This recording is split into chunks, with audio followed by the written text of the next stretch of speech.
तूफान से पहले। Abani Gangopadhyay present, Molina Ghoshal present, रोजी बनर्जी प्रेजेंट, जहां आरा चौधरी प्रेजेंट, दीपाली सरकार एब्सेंट।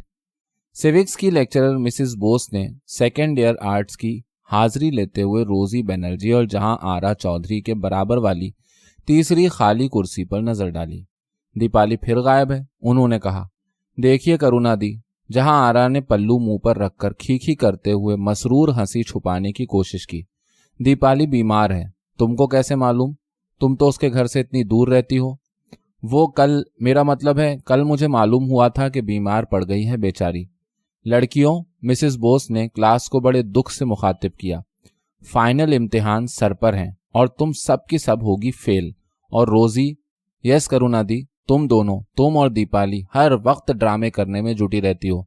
हर वक्त एक्ट्रेस बनोगी। खी खी खी, रोजी और जहां आरा ने हंसी रोकी। कह दूं? रोजी ने चुपके से जहां आरा से पूछा। कह दो करुणा दी। देखिए करुणा दी, असल में दीपाली कलकत्ते जा रही है HMV रिकॉर्ड भरवाने। HMV रिकॉर्ड, सारी क्लास ने नारा लगाया। आज वो ग्रामोफोन कंपनी के डायरेक्टर से मिलने जा रही थी तो रास्ते में मेरे घर पर छुट्टी की अर्जी छोड़ गई। रोजी ने कहा, कहाँ है अर्जी? भूल आई करुणा दी।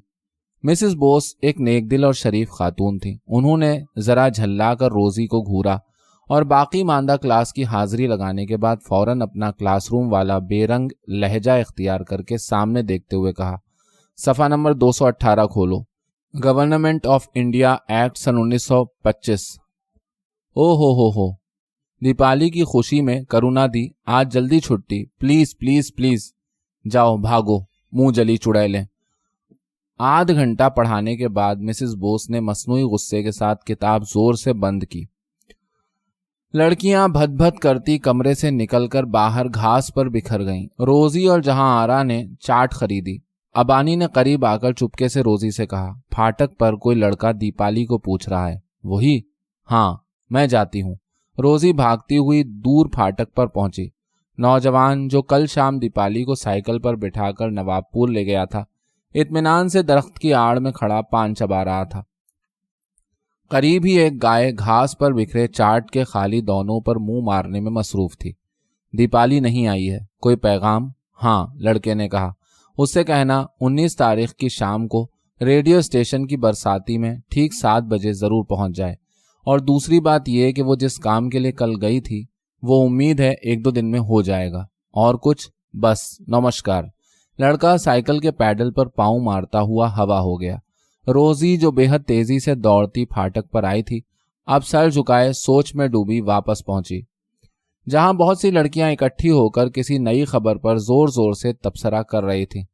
और सुना तुमने रोजी? संध्या ने कहा। मिस हेडले आज कह रही थी कि मिस ओमा राय लंदन से वापस आ गई हैं और शायद फिर यहाँ पढ़ाना शुरू कर दें।